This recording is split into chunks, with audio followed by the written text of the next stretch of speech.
Rebonjour à toutes et à tous, BD Best est toujours à la foire du livre. Après 3 ans d'abstinence due au Covid, elle redémarre. La gare maritime, Tour et Taxi. Une nouvelle petite capsule de Derrière la palette avec cette fois-ci Idée, une BD que nous avons chroniquée, que nous avons adorée. Dans quelques instants, nouvelle petite palette. Alors cette fois-ci, nous allons retomber dans une lecture plus ado. Et j'avoue que personnellement, je l'ai énormément adoré. Mes élèves aussi d'ailleurs. Nous allons visiter de l'art. D'ailleurs, la bande dessinée n'est-elle pas de l'art? Moonli, qu'en penses-tu? Je suis d'accord. Tu es d'accord? Le salon se passe bien? Oui, très bien. Une ou deux questions, c'est possible? Oui, bien sûr. Oui, super. Voilà. Tu es arrivé à Bruxelles hier? Oui, c'est ça, de France. De France. J'ai juste Ça allait. extrait pour le Il y avait salon. des trains, des TGV, Ça a été. il y avait tout.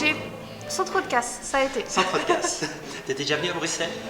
Oui, mais c'est la première fois que je participe à la foire du livre. Oui, mais enfin, Je suis depuis contente. 3 ans, il n'y en a pas eu. Oui, Donc aussi. c'est assez facile. c'est vrai. Là, tu gagnes. Alors, ma première question, elle est toujours très facile pour moi. Un peu moins facile parfois. Moonli, en 3 mots, elle se résumerait comment ou elle se présenterait comment? Oh, c'est très... effectivement, c'est... C'est freudien, hein. C'est ma Madeleine de Proust. Dessinatrice, Ouais. ça c'est assez simple. Après, qu'est-ce qui me définit plus passionnée, on va dire. Et puis,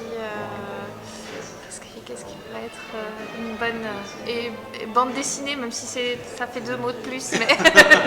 D'accord, il n'y a pas de problème. Mais justement, la bande dessinée, comment tu es arrivée dans la bande dessinée? C'est une passion que tu as depuis que tu es toute petite ou...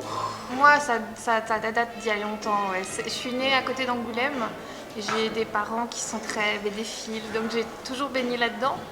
Et il y a eu quand même un moment qui a été marquant, c'est que j'ai rencontré un dessinateur, j'étais assez jeune en classe, qui est venu présenter son travail. Et ça m'a tellement éblouie, je me suis dit, c'est vraiment quelque chose que j'aimerais faire. Je dessinais déjà tout le temps. Tu dessinais déjà en classe? Ah ben tout le temps. Avant mes devoirs. Encore une. Bon, j'essayais d'être bonne élève, mais c'est vrai que je dessinais beaucoup. Beaucoup. Tu te rappelles encore la première bande dessinée que tu as lue?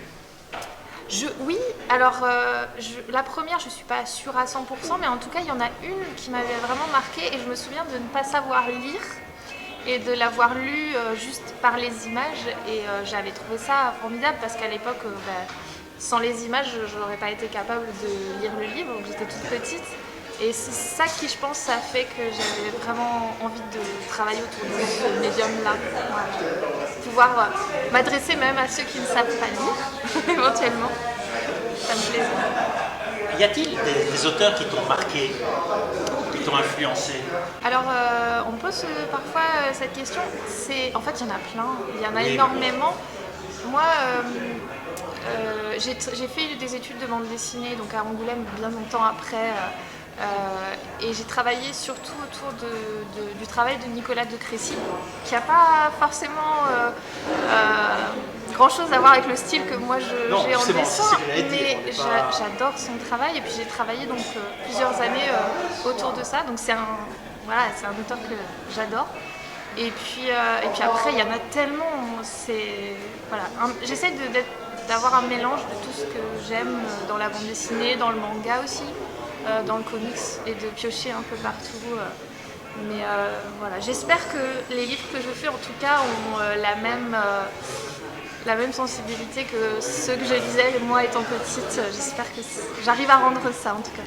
Alors justement, tu as parlé un peu des mangas, donc il y a une petite question qui me turlupine et j'avoue que turlupine, ça va, tu comprends? Oui. Encore un terme Ça va. bizarre. D'où vient ton nom d'auteur? C'est un peu compliqué, mais c'est un vrai surnom que j'ai depuis que je suis petite. J'ai essayé de faire des recherches pour savoir d'où ça venait. Mon papa est un peu responsable, mais en fait chez moi on m'appelle Moon. Voilà, c'est mon surnom, donc c'était assez évident quand j'ai commencé à faire de la bande dessinée. Alors, cette bande dessinée-ci, donc Les Petits Voyageurs de l'Art, le tome 1, Ça signifie qu'il y aura d'autres tomes, j'imagine. J'espère, il vient juste de sortir, donc c'est ce que j'espère. Tu commences directement, on est directement dans le bain, on comprend pas tout de suite, et en réalité c'est après 2-3 planches que l'on comprend qu'ils ont un pouvoir, ils ont une montre particulière. C'est un schéma narratif que tu avais décidé dès le départ ou tu aurais voulu... Alors sur le scénario, c'est Carbone qui a écrit le scénario, donc on en a discuté ensemble. Moi j'ai proposé des idées après de dessin pour amener... parce que ça démarre au Louvre, donc avec la Joconde dont on va parler. Et donc voilà, l'histoire vient de Carbone, de cette idée d'enfants qui traversent le temps et qui peuvent aller rencontrer Léonard. On aimerait tous faire ça, je pense. Tu as fait beaucoup de visites à la Joconde pour pouvoir la dessiner, pour pouvoir reprendre l'ambiance de la salle et tout. Alors pour l'album, je la connais assez bien parce que je l'ai vue plusieurs fois, donc j'ai pas spécialement été au Louvre pendant la création de l'album. Par contre, j'habite très près du Clos Lucé, donc je suis allée faire des petits croquis là-bas et on le voit d'ailleurs dans l'album, le Clos Lucé, le château d'Amboise, donc la région des châteaux de la Loire où j'habite.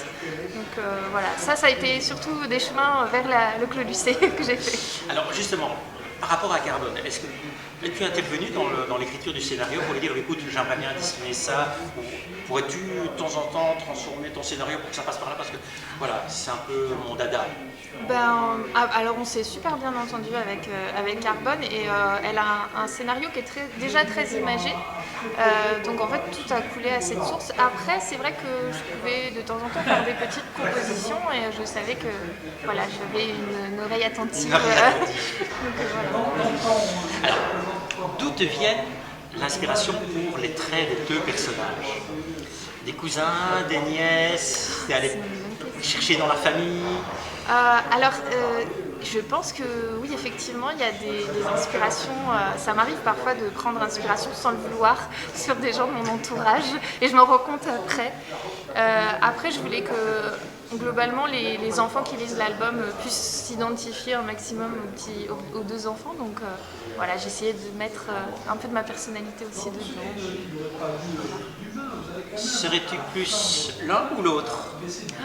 Puisque tu dis que tu as mis un peu de ta personnalité, donc qui serais-tu le plus?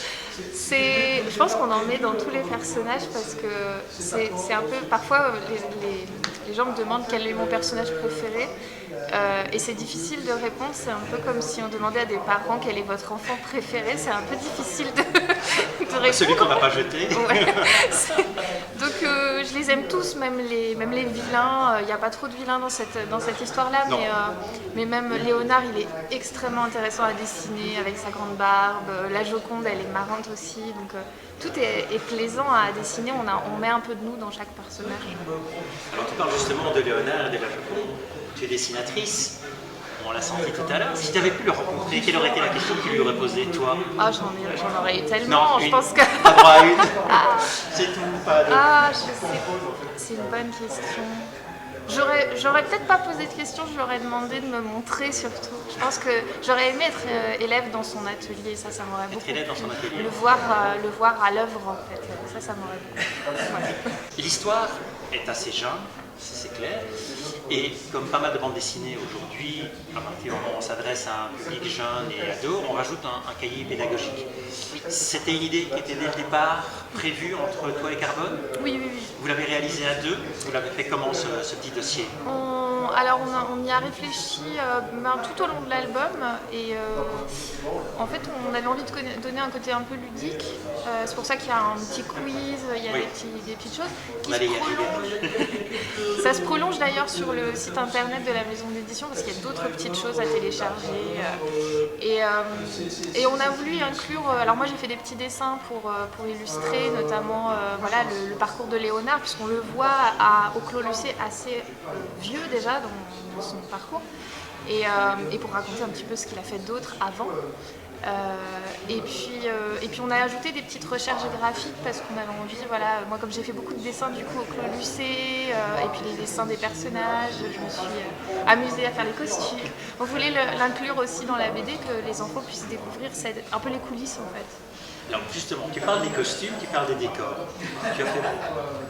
On peut considérer que c'est fiable, parce que, bon, mais au niveau du terme, est-ce que les enfants qui lisent la BD, parce que bien souvent ils retiennent, ça les frappe malgré tout, et donc on retient. Moi, je me souviens avoir lu quand j'étais jeune les Tunis bleus, ben, j'ai vu comment était un tunis bleu, etc. Maintenant. Alors ça reste une aventure, donc ça reste une fiction, évidemment, les enfants Oui, mais au niveau vont des... se pouvoir. Donc on se doute que voilà, il y a une part de fiction. Ce qu'on a essayé de faire avant tout, c'était de s'adresser vraiment aux enfants, de ne pas comment dire, les assommer avec beaucoup de choses trop historiques, qu'ils aient vraiment le côté aventure, rentrer dans une aventure, suivre les héros. Donc moi j'ai adapté un peu mon dessin pour que ce soit suffisamment réaliste entre guillemets pour ajouter une part crédible, notamment sur les décors, le Louvre, le Clos Lucé, le château d'Amboise. Il a fallu d'ailleurs avec le château d'Amboise que je refasse des recherches parce que le château actuel n'est pas celui qu'il était au moment où Léonard l'a connu. Oui, tu as pas mal de scènes qui se Donc passent à l'intérieur. voilà, il y a des choses comme ça. Après, au niveau des costumes, j'ai essayé de m'imprégner vraiment des costumes d'époque et puis d'en faire une synthèse. Évidemment, c'est pas au millimètre près à l'historique, mais on a essayé d'être assez fidèle. Et puis voilà, après, j'espère que ça se sent. Alors, au niveau de la mise en page et du découpage des cases et de tes planches, tu l'as fait toute seule ou bien de nouveau Carbone t'a dit non, là je voudrais que tu représentes, parce qu'il y a énormément de cases malgré tout qui sont des grandes cases bien souvent avec de grands décors. C'était toi qui avais envie de dessiner les grands décors ou bien vraiment alors dans le rythme de c'est un l'action? peu les deux. Carbone avait, comme je disais, un scénario très imagé. Donc déjà, elle imagine déjà le rythme avec les cases, etc. Après, c'est vrai, j'ai proposé pas mal de choses et j'avais envie pour cet album-là notamment de travailler autour des décors. C'est pas forcément mon fort à la base et j'aime beaucoup dessiner les personnages, mais pour celui-là, j'avais vraiment envie, peut-être parce que j'habite dans la région où ça se passe, j'avais envie de montrer Ça donne envie d'aller la visiter en tout cas. J'espère. C'est très sympa à visiter. On s'arrange toujours pour ne pas faire trop long, donc essayer 10 minutes, un quart d'heure. Parce que tu as quand même une grande journée, tu avais déjà une séance de dédicace ce matin. Oui, ça s'est bien passé? Très bien. Et les très premiers bien. retours Super, c'est vrai que l'album est tout juste sorti, donc ça me fait plaisir de rencontrer aussi le public belge que je ne connais pas encore. Et puis on a fait un atelier aussi avec des enfants et j'ai l'impression qu'ils étaient contents. On était contents. Le tome 2 J'espère, bientôt.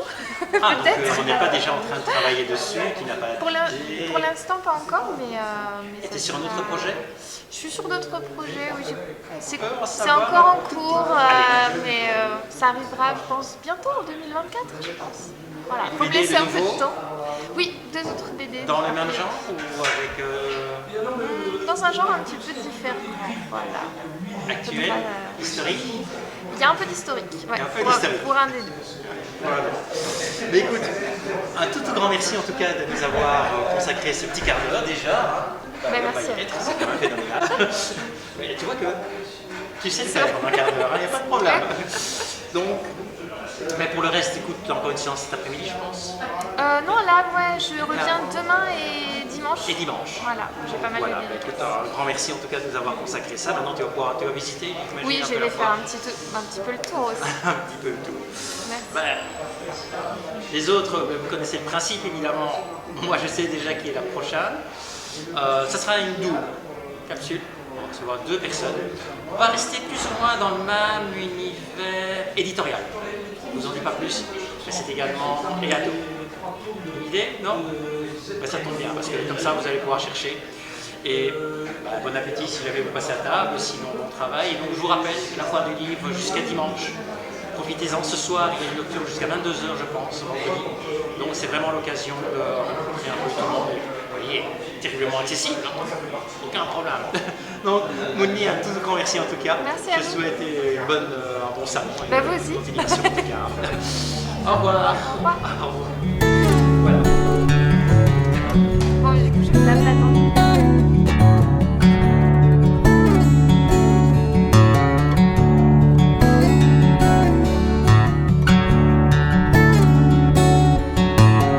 Je dois pas prendre note. Donc c'était quoi la première bande dessinée que La tu as lue? toute première, la toute première, je pense que c'était la série ElfQuest. La série ElfQuest de Wendy et Richard Pini. Voilà. Et Ok. voilà. Comme ça, j'ai la réponse.